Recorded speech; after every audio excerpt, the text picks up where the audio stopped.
local pro-Palestinian groups still showing out. It is our responsibility as workers to continue striking as the region takes its first steps toward peace. Another political enemy of the president indicted. No weapon formed against me shall prosper. By the same attorney who sought charges on James Comey. As birthright citizenship heads to the Supreme Court. People who think that this would not affect them, congratulations, it would. Local advocacy groups are sounding the alarm. Our DC Bureau is live. These stories and more coming up on Newsbreak. Good morning, South Florida. Thanks for joining us. I'm Nicolette Esper. And I'm Brenda Miranda. Today is Friday, October 10, 2025. Live from the Lee Caplin School of Journalism and Media in North Miami, this is Caplin News. A late-night decision from Israel's government could mark a major turning point in the conflict with Hamas.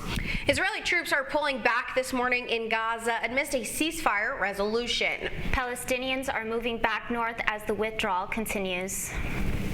The Israeli government voted on the measure late Thursday with a 24-hour window mandated by the Israeli High Court. During that time, petitions objecting the deal can be submitted. Once that window closes, the resolution calls for Hamas to release all hostages within 72 hours. 2 days after the 2-year anniversary of the beginning of the Israel-Hamas war, the Young Democratic Socialists of America organized a pro-Palestine protest outside the Graham Center at FIU on Thursday. They celebrated the announcement of a ceasefire. Caplin reporter Oriana Reda takes us to the scene. We are here at FIU MMC campus outside the Graham Center, where the Young Democratic Socialists of America have organized a pro-Palestine protest. The student-run organization looks at the Israel-Hamas war under a socialist lens. Advocating for the sovereignty of the Palestinian people, they seek justice and accountability from Israeli authorities who have imposed this military strategy on the Gaza Strip. They spoke of the intersectionality of this issue with other world conflicts like the Sudan and Congo civil wars and the ICE raids going on in the United States. YDSA co-chair Elle Licht gave her take on how citizens can use their civic power to influence change. I think it is our responsibility as workers to continue striking, as students to continue protesting, and use our power to demand a free Palestine and for accountability for the war crimes. As laborers, we make the world go around, and our production is what is responsible for the profits that the U.S. sees and organize for strikes for Palestine, like we saw the Italian dock workers do. We can achieve so much more than we think we can. Towards the end of the protest, other students in support of Israel gathered and exchanged views with the protesters. The students discussed differing narratives and how to obtain objective information amongst biased accounts, and finished by shaking hands and walking away with new perspectives to reflect on. Who's right or wrong? Who is coming up with the information that says that there is starvation and malnutrition in Gaza? I believe the UN said that. United Nations. Sure. The same United Nations that came out with a report that said that over 80% of the food that comes into Gaza is intercepted by Hamas. That same United Nations. When was that report? 2 weeks ago. The week of the General Assembly. Check. I have to check. Same United Nations, over 80% used. The student organization has a specific set of demands, one of which being to make the university a sanctuary campus in order for Palestinian and immigrant students to feel like they have a safe space to openly critique the government policies. A federal judge Thursday issued a temporary order that stopped President Trump from deploying National Guard troops in the state of Illinois. In response, the Trump administration filed an appeal.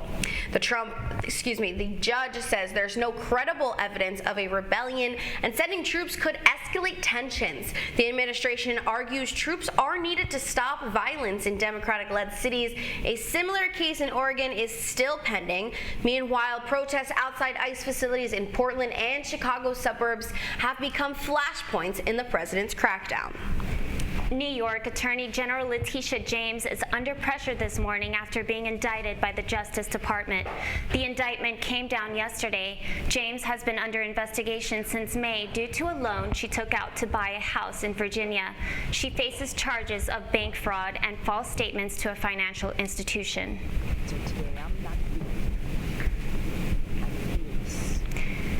The indictment.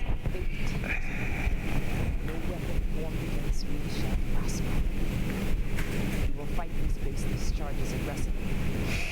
Our office will continue to fiercely protect New Yorkers and their rights. I will continue to do my job. The indictment alleges that a house she purchased as a second residence in Norfolk was actually rented out to families and that she realized improper gains. President Trump's fight against birthright citizenship continues as the Supreme Court considers the case in its new terms, but South Florida immigration groups are weary of the potential outcome. D.C. Bureau reporter Devasna Bisindio is at the Supreme Court and has more. Good morning, that's right. I spoke with two immigrant advocacy groups who say that no matter the decision, immigrant rights would be chipped away. If they decide to reinterpret the 14th Amendment, it's going to lead to that conversation of who is good enough. Yarelis Mendez-Zamora of American Friends Service Committee Florida was born here and would be considered a birthright citizen because her mother is an immigrant from Nicaragua. Yarelis says she and many immigrants in South Florida are worried about what the Supreme Court case would mean for future immigration issues such as TPS and student visas. Florida really is, especially when we're talking about South Florida, really is an international demographic. And so people who think that this would not affect them, congratulations, it would. While the lower courts have blocked President Trump's executive order challenging birthright citizenship, over a century of legal precedent may be overturned if the Supreme Court sides with the administration. According to the American Immigration Council, millions of U.S.-born children would be at risk of being denied citizenship, creating a vulnerable, stateless population. I wouldn't put it past them to pull out all the stops in order to see through their immigration agenda. Adriana Rivera is the communications director of the Florida Immigrant Coalition.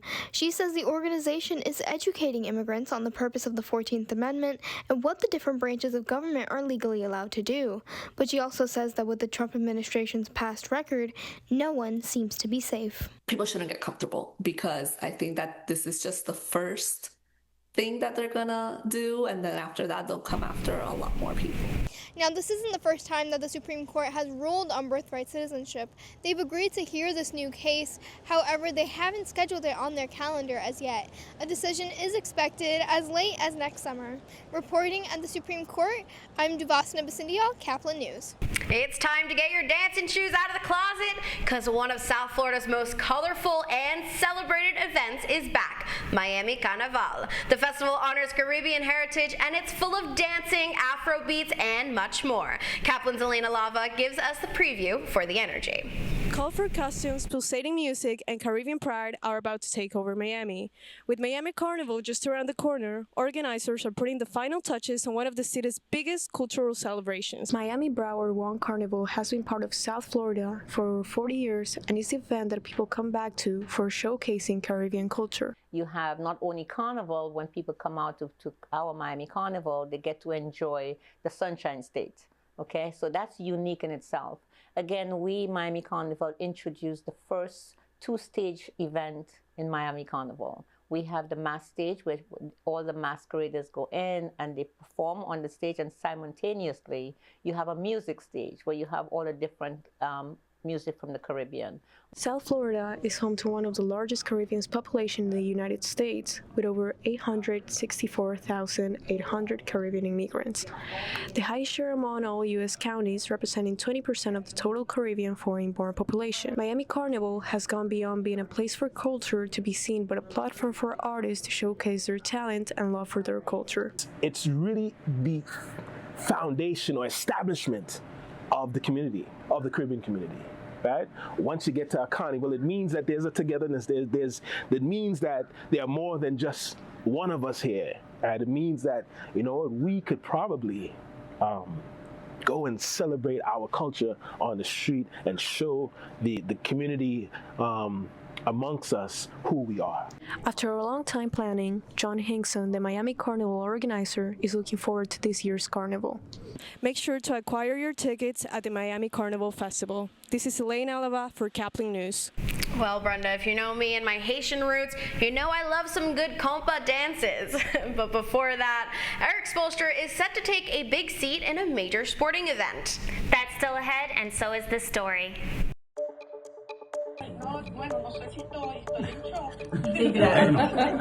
Aquí estamos en shock de alegría todos también, ¿sabes? And the Nobel Peace Prize goes out to? Find out who when Newsbreak comes back in 2 minutes. Last week, Brandon met a girl on a dating app.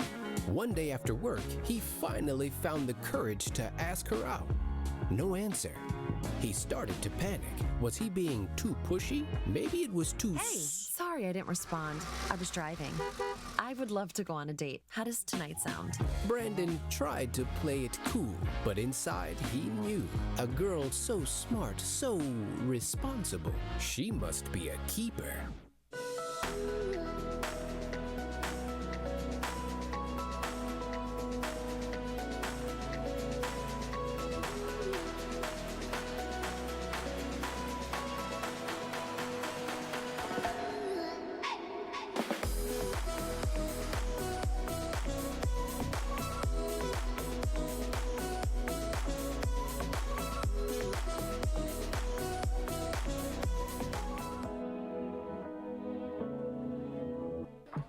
How do you know when you've made the right decision?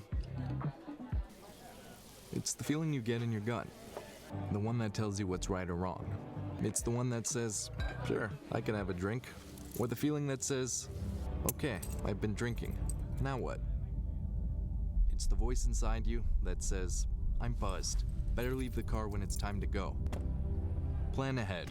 Catch a sober ride. Buzz driving is drunk driving. Every day. Millions of people are connected.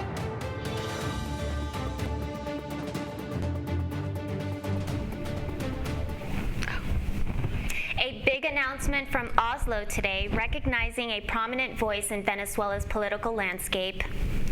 The Nobel Peace Prize winner for this year is Venezuela opposition leader Maria Corina Machado. According to the Nobel Committee, Machado helped to achieve a just and peaceful transition from dictatorship to democracy. In a clip, her reaction to the prize can be heard as she calls fellow opposition leader Edmundo Gonzalez, who is now in exile. Aquí estamos en shock de alegría todos también, ¿sabes? Esto es un... Machado has been in hiding for months in Venezuela. It is unclear if she will attend the prize ceremony in December. Tonight, Argentina and Venezuela will play at the Hard Rock Stadium in a friendly match. The Albi Celeste and the Vino Tinto will face off in a game full of history and revenge. The last time the two teams met was on September 4th in Buenos Aires for the 2026 World Cup qualifiers. Argentina secured its spot in the World Cup, but Venezuela missed out by 2 points. Kickoff is at 8 p.m. Miami Heat's head coach is expected to coach the U.S. men's basketball team in the 2028 Olympics. Eric Spoelstra is getting a new title, Team USA head coach. The Heat leader will replace Steve Kerr and guide the national team at the World Cup and 2028 Olympics in Los Angeles. Newsbreak will be back in just 2 minutes.